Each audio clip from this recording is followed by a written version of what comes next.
Hello. This is an interview with my good friend Enrico Chavez. Enjoy.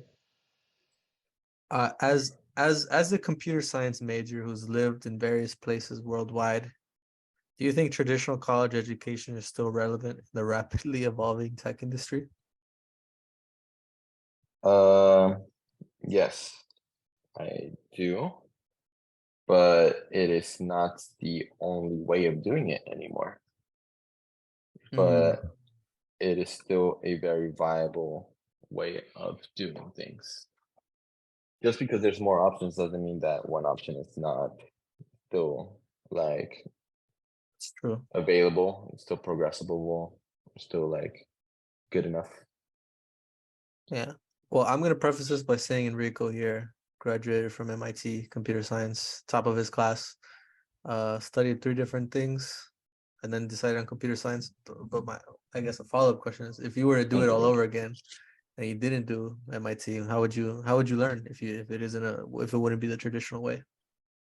Um, so that's the thing about colleges. So with college, it's super easy to switch from one thing to another in a very scheduled manner. If I were to have done it in a different way, I would have looked for certifications and experiences. So originally, I wanted to do physics. So that was basically still academia. So I couldn't escape colleges and with the first thing I wanted to do. So I guess I would have just had to like reach out to academic research areas and be like, "Hey, I'm convinced to do this and convinced to do that." Hope they would take in free labor and figure stuff out from there. That's the Um, thing, right? Like if you do research or like you anyone can do research, right? Like anyone can like publish papers, right? Just like talk to people and be like, "Hey, I did this. Like let's talk about it." Something like that, right? yeah, yeah, exactly. So anyone can publish papers. Anyone can make it seem like they did a lot of work, and a lot of people do a lot of work. And but anyone can make it seem more convincing than it should be, and it's fine. I mean, that's cool. That's the way of learning things. You learn persuasion through there as well. But but yeah, anyone can learn just about anything. I think schools are just good at like putting all those people together in a centralized area. But if those schools weren't there, who's to say that those people wouldn't be in another centralized area doing their own things? Hmm. It, I'm not sure. It seems unlikely, but like I guess when you put it that way, it does seem like it increases the bouncing between smart people who just like casually like do cool things, with a bunch of money poured into the institution every now and then. Yeah, yeah, yeah. Like without it, I just think it'd be like more smaller hubs of things. But with the internet putting everything together and like putting the whole world more together, it would still be as connected or close to as connected as it already is. That's the way I see it. Hmm. The internet. What was your first experience with the internet, if you remember? My first experience, um, what it was playing, it was either playing like a online game on the browser, kind of like Clash of Clans, but 2D. And you kind of just like log in, like upgrade your little town. And I remember it being shown by my dad. He's like, "Hey, there's this cool game that you can play." But before that, I had kind of just like played offline games that I like burned in CDs. But then like Eh, the internet was there, and he was like, "Hey, this weird like cool game." He played it too, and I got into it. So every day I would like upgrade a little bit. It's like, "Hey, you just need to do this, and you need to do this. Wait a little bit, then you can upgrade a little bit more." That was, I think, one of my first experiences with the internet. Like, because I had experiences with the computer for a while, but not with the internet. you said so your first experience was like Flash games, like some barbarian village game. I have like 2D. Clash of Clans. I can't think of what is it. I mean, Clash of Clans is already 2D kind of, but like I do remember a village game Yeah, there called was no Max. Max Games. Like, Mm, mm. My game was called Travians. what was it? Travians. No, never heard of it. Yeah, and yeah, it was just basically HTML, CSS, a little bit of JavaScript, but no animations, not at all, just pictures. And there's sometimes timers. I said 10, 9, 8. You could send messages to people, which is cool. And before the internet, you would just handle your bits raw on CDs. Like you would just move it yourself like a caveman. Tell me about Yeah. what was that like? Um, well, I would just have burned CDs that would be passed down by friends. And I kind of just played these games with like my family, my family, mostly me and my brother. And we just played like these like burned CDs. A lot of times they weren't completely burned because like some levels didn't work.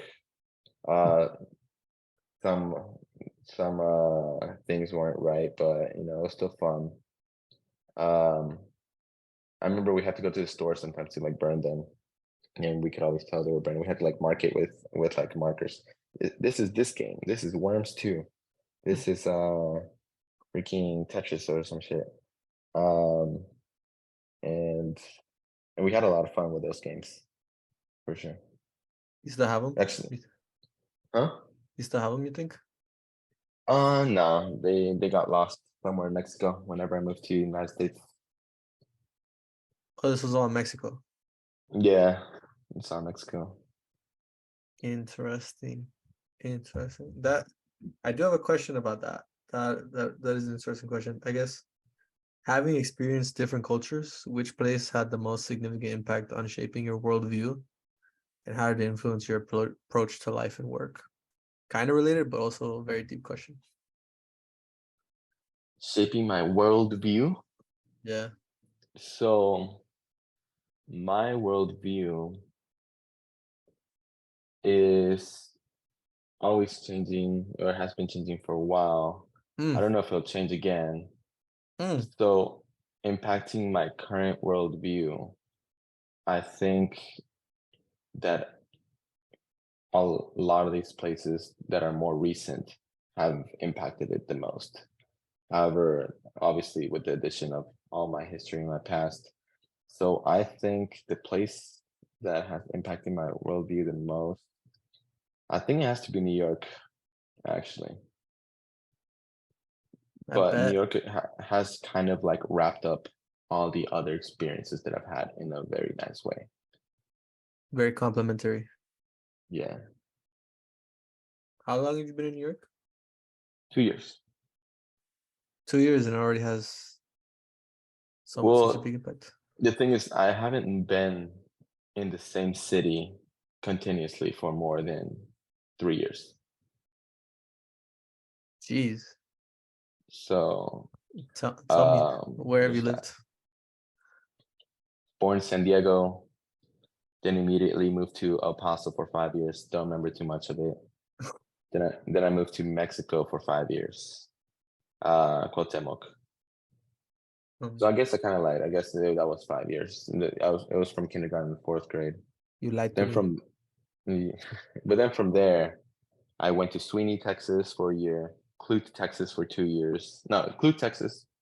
Clute, Texas for 1 year. Texas City, Texas for 2 years. Clovis, New Mexico for 1 year, Damn. and then El Paso for 3 years, and then Boston for 2.5 years, and then El Paso for 1.5 years, and now New York for 2 years. Yeesh. I mean, excuse me. Interesting. And New York has complemented all those experiences together. Yeah. Interesting. Interesting. What would you say is your favorite and least favorite thing about the city? Um, My favorite thing is that there's so many people from all walks of lives here, and that I don't have to use a car. I can actually, instead of seeing cars as personalities, like whenever you like live in suburbs or like in these towns, like you start seeing cars as people. You just like see the little mouse, just like the movie. But then like here you actually mostly just see people as people. And whenever you see cars, there's just like I honestly forget cars exist here sometimes. Because Yeah. it's just like people. Um, so I kind of like seeing that there's so many, humans around. So that's cool. Least favorite part, even the worst parts of New York, I can kind of see why they exist. So I wouldn't even say they're my least favorite parts because that's kind of like hating on some process of the world and not really putting a real justification towards it. Um, Mm. but it's good that it visualizes just about anything. To visualize just about anything, be transparent just about anything. So if I'd have to say my least favorite part would be um that more of my homies are not coming here, probably, because it's expensive. Oh yeah, Yeah, that's about it. expensive. New York is pretty expensive. I saw a TikTok of this guy that basically like walked around. Where does Gus live? That area Um, by the train Hudson tracks. Yards, Hudson Yards. Hudson Yards, exactly. He's like, look at this Hudson Yards. No one can live in New York City. Look at all these buildings. They're all empty, and I can prove it. And then he snuck into the building, and then he's like, look, there's nothing here. And then like it's kind of a weird video. Like New York is just so expensive, but like people know that it's expensive because people want to go there, so it stays expensive, and then it stays kind of vacant, and then like it pushes like poor people out. It's like it's so weird. It pushes poor people out from the center of Manhattan, but poor people are still like around New York City, living their life. A little Like, peppered around the. yeah, That's unfortunate. yeah. The that's another thing I learned in at MIT Europe. Like people lose their houses generationally, mostly because of the taxes. Like when if a poor person has a house and they pay their taxes, they can keep it. But if they die, they have to like give it to someone. But giving it to someone incurs like tax, and like sometimes like a person just can't pay $30,000 of tax on a house, and then they like lose it because like their family member died and they can't like keep it. So like it's And I mean it's another part of like how shitty America is. People just lose their houses. yeah, I have yet to understand what really owning a house is. Basically rented my whole life and I've been living okay. Part of me thinks that maybe I should just rent my whole life, but that's not financially smart. I gotta retire at some point, I guess. Yes. What are you gonna do when you retire? Uh, I'll continue doing as much as I can what I'm currently doing, because I ain't got time to do all these things right now. You say I ain't got time or I do got time? I ain't got time. But I'm trying my hardest. I'll like continue doing all the hobbies that I'm working on. Let's see if I have any other hobbies as I keep going forward. Um, Probably Uh, not the physically active ones at the moment because I probably won't be as physically active anymore by then, but I'll do other ones. hey yo, tell me about your hobbies. Are my hobbies? Okay, so I got a lot. So currently working a lot in breakdancing, because Hey, I felt insert like video of Enrico breakdancing. Hey. I'm the youngest I'll ever be, and my bones are only gonna Mm. get weaker. So I might as well like optimize on my strength right now and just do some random stuff. and been loving that. It's the coolest thing ever. It's like people go around my age talking about serious stuff, taxes, helping the world, and it's cool enough. But Whoa. Whoa. but Did you say je ne sais another quoi? good, no, no, but helping the world, yeah, it's good. But another way to like help your environment is just by spreading positivity. And how can you spread positivity?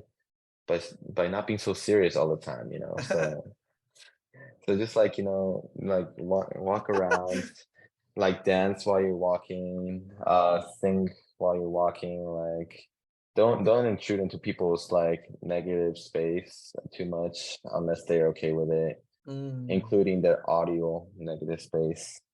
But what's negative just space? What is that? negative space is everything that you're not in at the moment. So physically I'm not in this negative space, but someone could argue that I am audiously in this space. So if someone were to start speaking right now, they'd be intruding in my positive space because they'd be hurting my eardrums.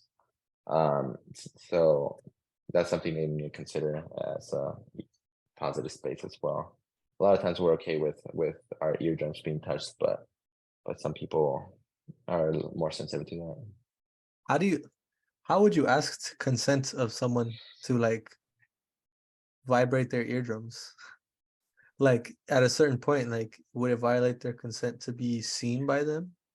At a certain point, like what? Like do I have to ask you to like, be in a place? Do I have to ask you to occupy the negative space that I am occupying right now in Dallas? Like miles away? Like Yeah, that's a really good point. I think we have to think about what is the least intrusive way of asking, because a lot of things will be intrusive. Um, and a lot of it's kind of eye for an eye. Some people are intrusive in their own ways, and so that means you should probably be okay with being just as equally as intrusive. So if they are in your vision, then you can be in their vision because they already intruded your personal space without consent. So you can be on theirs. And so while you're on theirs, that's when you can ask for even more personal space, such as waving hands. And then they like may go like this. And that means you can like talk to them and intrude their visual their audio negative space or positive space at this point. This is positive space. whoa. That makes And sense. it kind of just builds up from there. Once you intrude their positive audio negative space, you can actually intrude more by doing a handshake if they go for it. Or just their whole time if they go for it, their whole existence, because even time is a dimension for negative space. It's kind of crazy when you think What's about it. negative space and time? It's like negative space and time is all the time that I am not in another dimension. So like right now I am not in Austin, Texas. So that is my negative space and time. But later I'll be in Austin, Texas. And whenever I'm there, that's going to be my positive space and time because I'm there. I And guess. by Austin, Texas, I kind of mean like the exact area that I'd be like in a room or something. Someone can come into my place, and if I'm not there and they don't intrude anything, they're not really in my positive space. They're in my negative space there. Get your space-time continuum looking at us. Honestly. That makes sense. That makes sense. I guess you you mentioned like dancing. Like what can you do in breakdancing? So right now I can windmill, and it's not the best. There's way better people that can windmill and much cleaner or whatever, competitively like Olympians. But Olympians. there's Olympians in breakdancing, which is crazy. I Wait, kind of want to see it. there are Olympians who also do breakdancing? Or is there No, breakdancing sport is an Olympic sport. no way? Is it? Did you just hear about this? Yes, it's starting in Paris. Like in That's so 2024, it's gonna be the first Olympic sports scene for breakdancing. Whoa. Yeah, and there's Now people that are like really hyped for it, including me. I'm excited. I have a new goal in life. Yeah, be there, reach there. Dude, I see these kids, 6-year-olds breakdancing. They now will like be a lot more serious about it. They can do flares. Like their bones These have six, been fused. yeah, exactly. I think it's actually low-key easier when you're a kid to breakdance for sure. Yeah. Gravity is like lower, so it doesn't hurt you as much. Easier to lift your butt, but yeah. Regardless, it's just fun to do. It's like people are like, I think people my age, they kind of just like give up on their active body and they kind of just like say, Ugh. oh, look at me walking. I'm walking and that's cool. Oh, I'm walking in this area as opposed to this other area. That's so cool. Look, before there was a city in my background. Now there's a pretty mountain in my background. That's so cool. But like what I think is cool is whenever you are doing some random dances, the really weird things in front of these backgrounds. You know, it's like, whoa, Hey, I did not expect that. If would have done that, it's so weird. Kind of yeah. cringe. We Yeah. were dancing on the roof in San Francisco. That was pretty That was pretty lit. It was pretty lit. Yeah, exactly. Imagine if we were just stand there and been like, Taking a picture instead of a video of us doing wepa. dude, that's what life is about. I mean, like, I did see something that like I forget some like stupid fraction of people like never sprint after they're 35. Like I want to be running like forever. Honestly, I don't know when's the last time I did a sprint, to be honest. I should sprint tomorrow. you know, the last time I did a full-on sprint was with you in New York and Seaport. In Seaport when I happened to be in front of you at the end of the race. Yeah, that was At the end of crazy. one of the races that I low key let you start first. You Yeah, low key. yeah. Yeah, we'll cut that out. We'll cut that out. No, okay, okay. Well, You should run. Like I should run.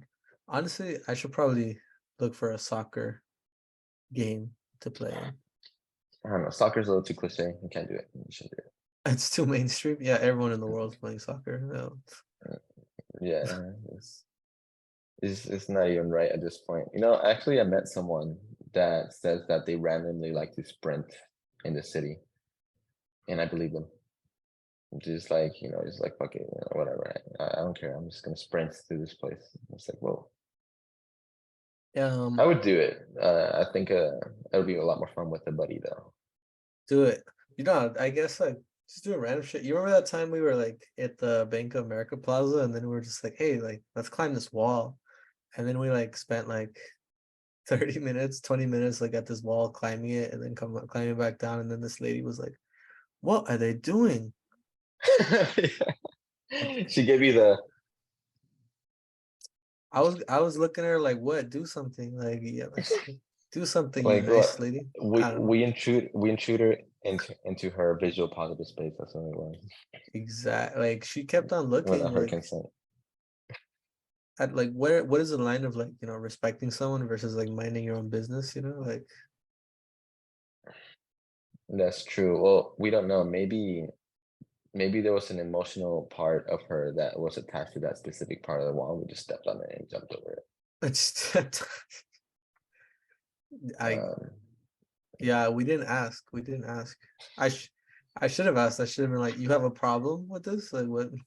I don't know. yeah, generally actually like have some emotional attachment to this area. Oh wow. And That's a better way of saying it.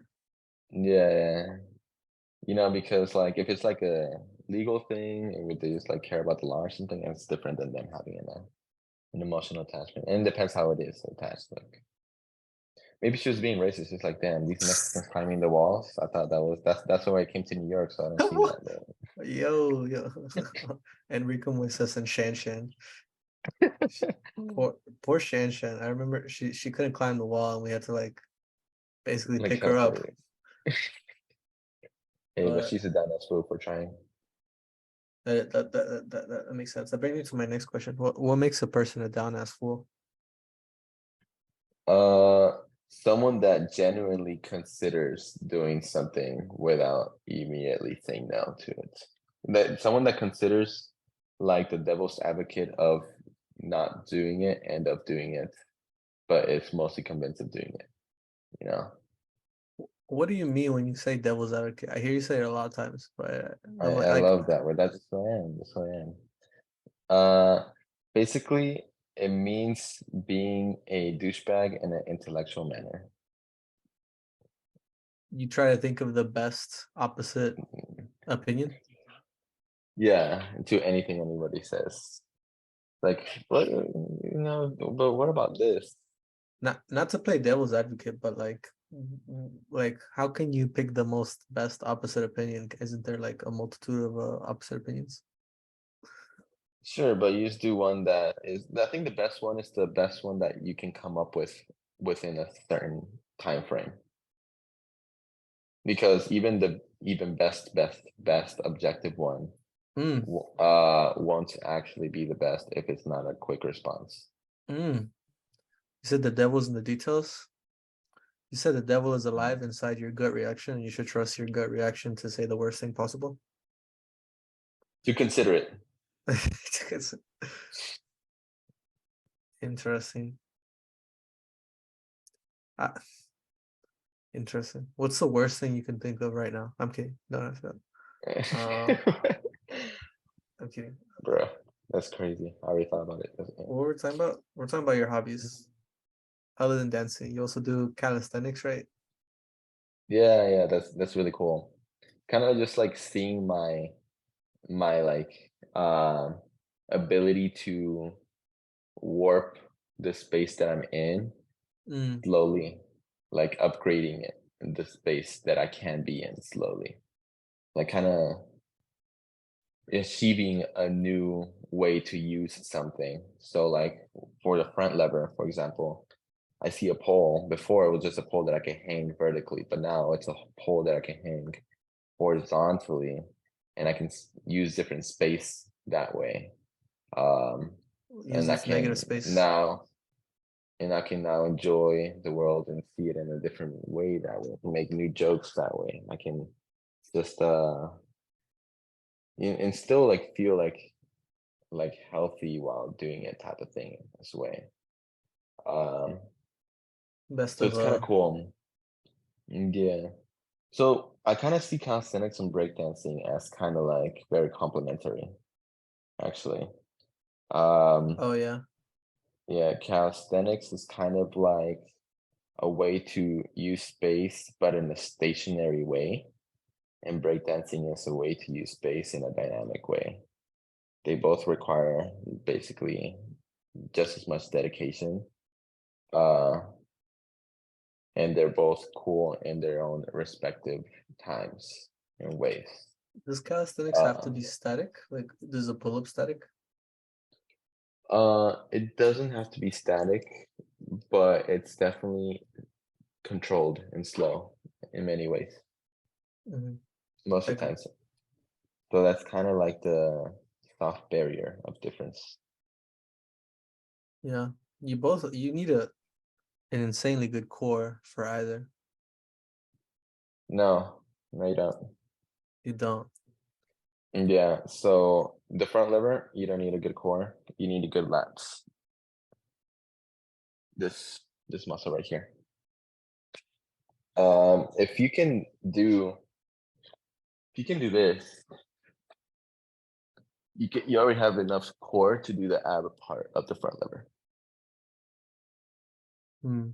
But the devil's in the details, you know. Like if you were a course 2 major, you know that if you have like a little bar that's hanging from here and it's supported from here, and then it's hanging here, kind of like this. You know what I mean? And it's hanging here, but it's at an angle like this, and then it's carrying something here and it's standing straight. A lot of the load is going to be here. You're saying like if it looks like this? Yeah, and yeah, not like this, but like this. And then you put a lot of weight here and it's still sturdy. A lot of the load before it breaks is going to be here. Eventually, it would break and it would go like this. But if you There's want to more keep it here, You There's have to more put a lot torque. of strength here. Yeah. And when you do the front lever, the torque is right here, which is basically that area. It's just also triceps a little bit. Interesting. Similar to the front lever, the planche, right? Planche. Yeah, the planche is the opposite thing. It's the shoulders, but you're now kind of like going like this. And now here's the load. It's not too much to core at all. But it's cool. People think you have a strong core whenever you do it, so it's a extra benefit, I guess. People think. Yeah. They say it all originates with the core, the breath, Who's they? the devil. Whoa, devil's generalist? Whoa. Man, that is a good question. Well, I guess like people make a fuss about like saying like God is a her.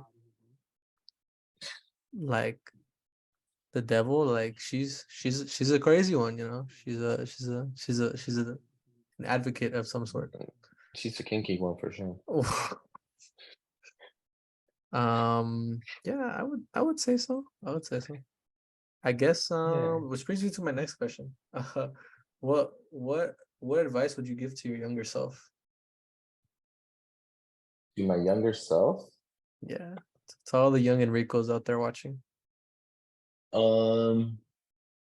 sheesh. To my younger self, it would be to just go out there and just do a lot of things. Basically, just try just about everything you want to do. Do it now, and you will have a good time. Not just so you can invest in the future, like whatever. My younger self could die like the next day, like it'll be weird. But just like enjoy what you're doing now. Also enjoy the process of growing for years to come, and that can be in many ways. Uh, but don't stop just, trying to just vibe and don't take everything too serious. A lot of these things I probably already followed. I don't know if I took life too serious ever. I mean, at some points, I guess I did. But as a child, I was pretty carefree. I would definitely give that advice though, just to try a lot of things, see what sticks. I think whenever you're a child, one of the biggest weaknesses of children is that they don't know how big the world is and what cool things there is to do out there, and how the things they do now can grow to be even cooler things in the future if they just like start working on it now. And that mostly comes from parents that don't know themselves that, but they just want to have kids pretty early on and don't have life experiences to like tell that to their children. So yeah, that would be my advice. Just yeah, I would kind of just like tell them how big and cool their hobbies that they're working can actually be, and I would like also open their mind to other different hobbies and see what they like. Interesting. So, like any kid, whatever they're doing, you'll be like, this can be so much bigger. This could change the world if you stay at it for years to come. Yeah. But also I would also like reinforce their thought of whatever they're currently enjoying and just like tell them how cool it could be as well. I wouldn't be negative in whatever they're doing. Unless it's like smoking cigarettes or some shit. Like, bro. Who knows? If a kid smokes cigarettes and someone encourages them to keep doing it, they could, you know, Yeah, maybe it would be a way for them to succeed because they could tell a story. Oh, I smoked cigarettes since I was very little, exactly. but then I succeeded. So then who would be I to tell them that it's not the right way to go throughout the world? Yeah, you're right. Exactly. No one Yeah. knows. No one knows what the future holds. Yeah, Which is weird to say that like a kid smoking cigarettes might be good. which is generally like probably in a small chance good. So funny though In a to think small about. chance. Well, I guess yeah. One does have to think in probabilities. Yeah. Will giving your kids cigarettes probably lead them to have a good life? Probably not. But there's a chance it would lead them to have a way better life than you think. Yeah, like I guess like that kind of gets pretty deep. Like if you see anyone doing anything, like are you one to say like you shouldn't do that? As long as you're not intruding into other people's lives. It's like What you shouldn't steal, you shouldn't kill. Oh, I can't say that word. Oh, you shouldn't. You shouldn't unalive people. why can't you say that? I don't know. I see it on YouTube. Apparently, you can't say that. You'll get demonetized. Really? Yeah. Uh-oh. Oh well, who cares? But Yeah. I guess what if someone's like smoking crack? Like what do you like? Do you tell them anything or do you walk away? I kind of would want to know like why they're smoking crack first. I would, if they're okay with me asking, I'd be like, they probably would be okay. So, yo, what's up? What you up to? What got you into this? And Hey, I've been hey, curious about it myself too. Not right now, but hey there, neighborino. I was wondering if you could I've we been could get curious. I mean, not right now. Just and I'll definitely consider it in a bit. But I just want to shout out. hey level with me a bit, you know. Uh, What? then from there on, I would have a better context. Because what if they say, "Hey, stop minding other people's business. Like, I have terminal cancer. I'm gonna die in 2 hours. Like, let me do this crack." Like, I'd be like, "Oh shit, you're right. Okay, cool." Damn, that's Yeah, true. You never know what people are going through. I think there's a word for that. It's like Sondor. Have you heard of that? no, I haven't. I forget. I'm probably butchering, but it's like it's a word to describe like when you realize that everyone else around you is living a life just as complex and confusing and like unknowing as you are. Like you Mm, like if you stand in the middle of like Times Square and you look around, you're like, damn, everyone is just doing their thing and lost in what they're doing, like worried about tomorrow. And then you walk away. true. Don't you think that sometimes you realize that you in the past was somewhat kind of like just living life like that, like as in at some point you kind of gained even more self-awareness than you had in the past. Like, for example, I feel like I wasn't pretty self-aware when I was 10 years old. I just kind of living my life there. I don't feel like I was too self-aware when I was 18, 19.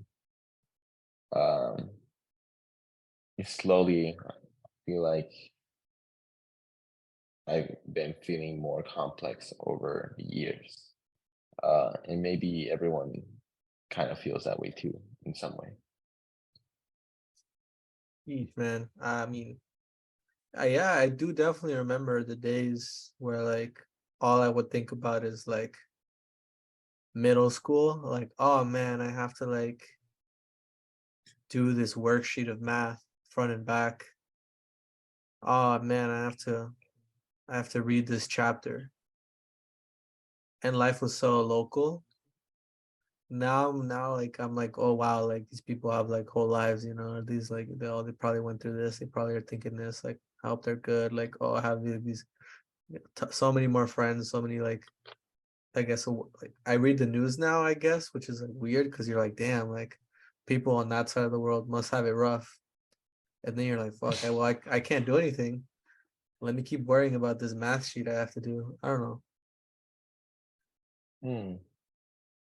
So you're still local, but you now are at least a little bit more aware of the global. Yes, I mean, I try to be global. My friend Mohammed Mo, I don't know if you know him.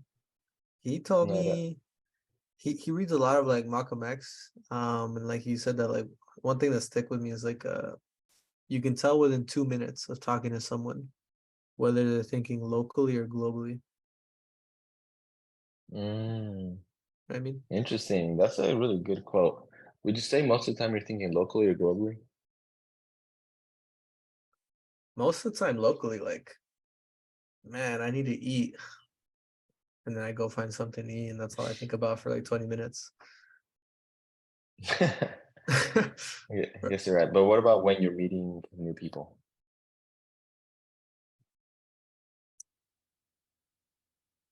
Ideally, globally, like I'm like, man, like what can we do together? Like, oh, you're thirsty? You're thirsty right now in the middle of this Yeah, I'm kidding, I'm kidding.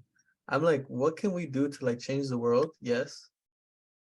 But I mean, sometimes I think locally, like, damn, like this person's you. hot. Like, I'm like Oh, so you are nervous. thirsty. Oh, I see.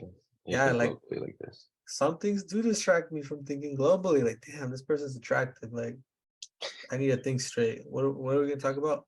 But then like when you get in the flow of like a conversation with someone, like you really just like get like you like, oh, I really want to learn more about this person. So locally, I do want to think about them. I don't know if learning about someone is local or global.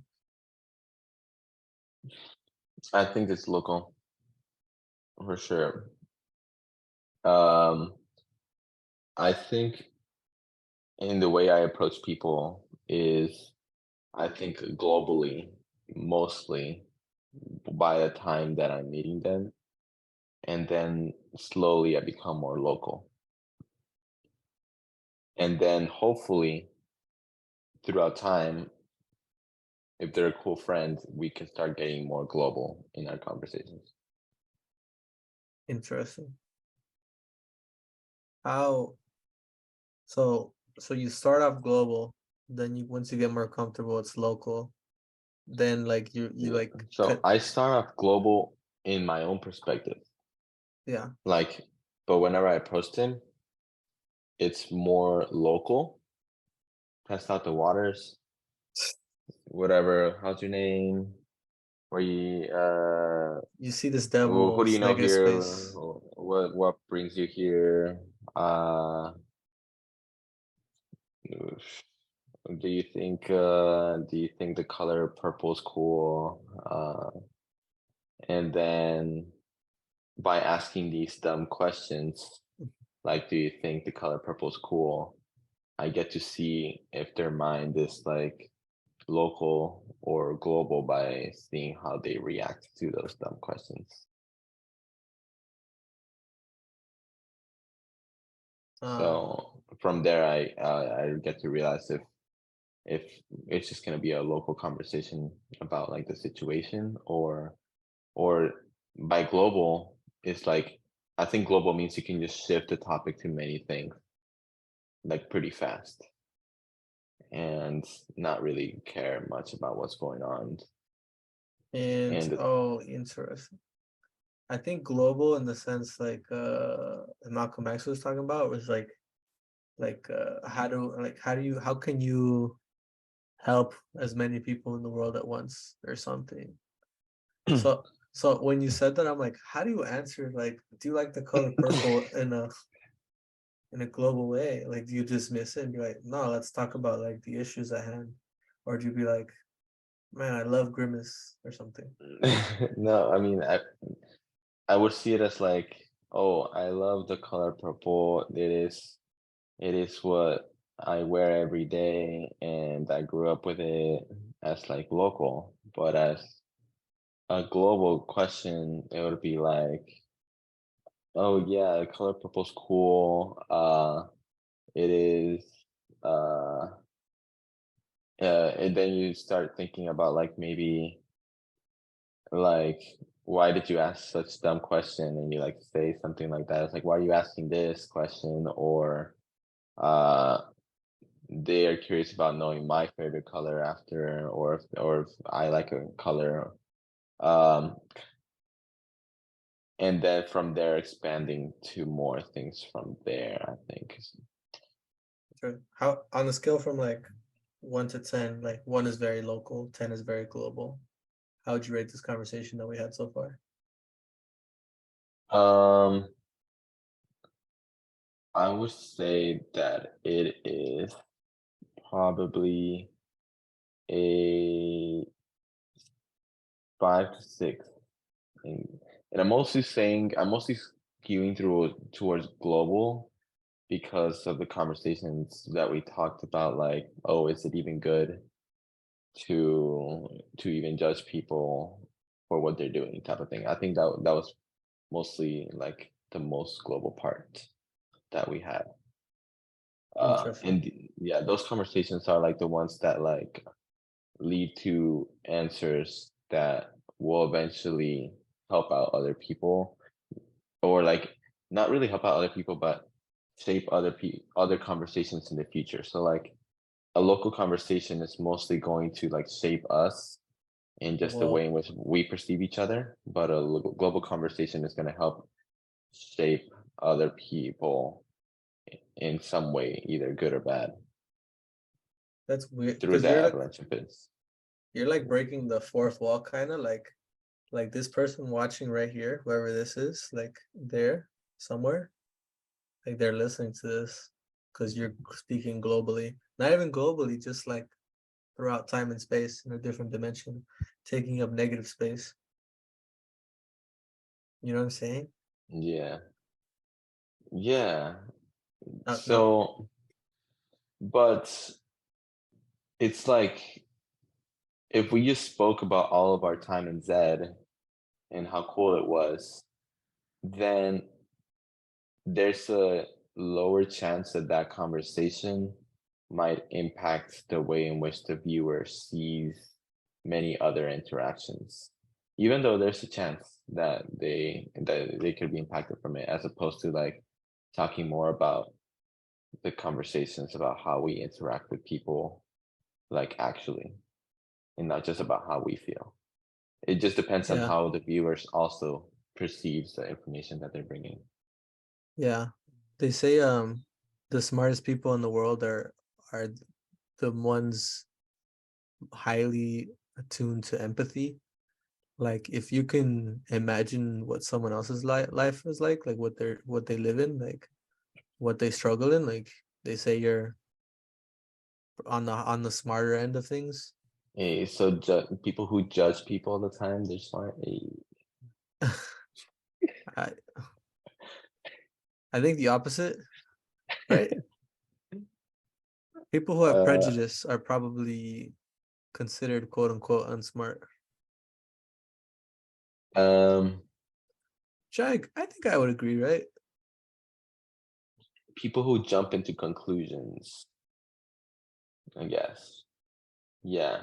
So if you can imagine something, but still be devil's advocate and be like, oh, maybe that's not what it is, but this could be something, or that could happen, but it's very open to something else, then that would be very empathetic. Um, but maybe even more empathetic would be not trying to imagine their life, because you're at that point you're already like biasly putting them in a bucket. Damn. How do you ethically empathize with someone without overfitting to your preconceived prejudices of someone? How do you Um, their negative space is something that they can control, that like your perception of them is their negative space that they can't control. Like who's to say you should be there? who's to say I should be there? Oh, well, I would just be there because of whatever situation the universe brought, but who's to say that I should empathize with what they say?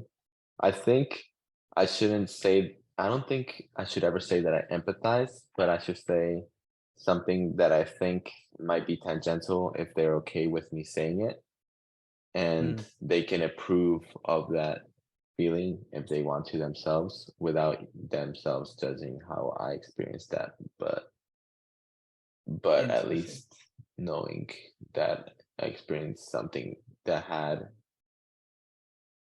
a level of intensity that might be tangential to theirs.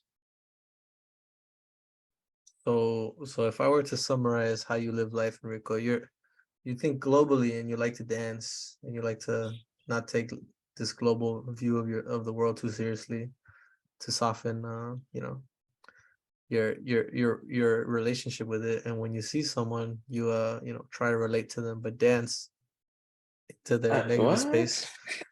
Dance into their negative space. I don't try to relate. I don't try to relate to people. like that.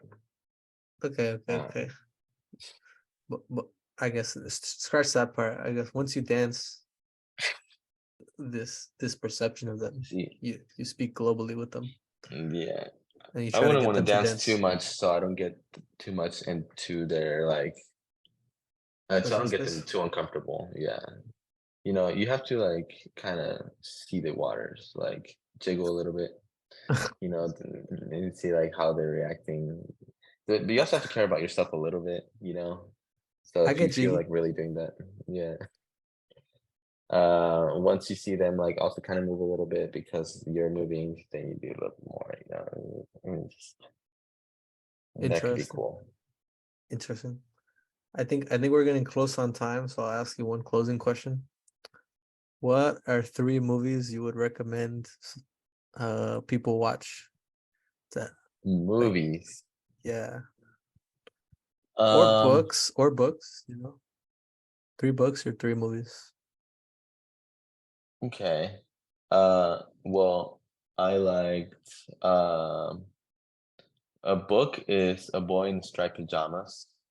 Mm, I read it in middle school or no, actually no, yeah, it was in middle school because I needed to do it for my English class, but it was like one of the first books that like once I finished it, I just like thought a lot and that was pretty cool.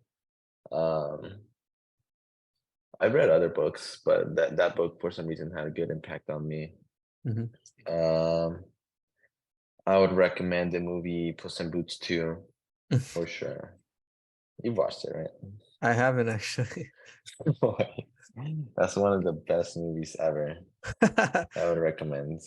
Uh, up there with You're Spider-Man. you're like this guy's definitely watched Puss in Boots too. This guy, you've seen it, right? No, I have. There's no way you haven't. I watched it like 3 times because I enjoyed it so much.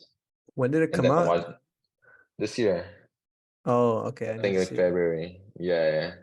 Then I watched so many TikToks and like YouTube reviews of the movie and like reactions of people watching the movie for the first time on YouTube. That was hilarious because I really enjoyed it. Um, and what other movie or book?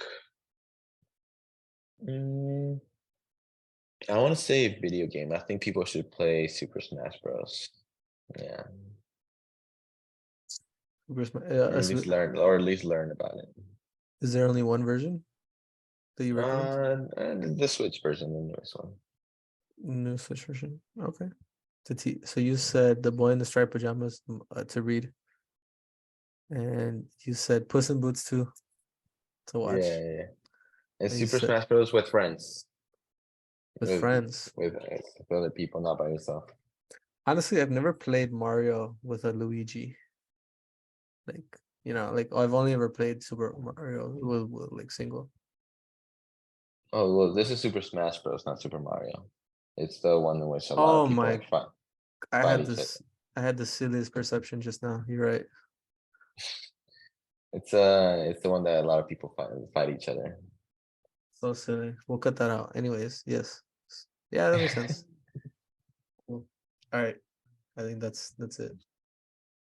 All right, Hey, that's hey, cool.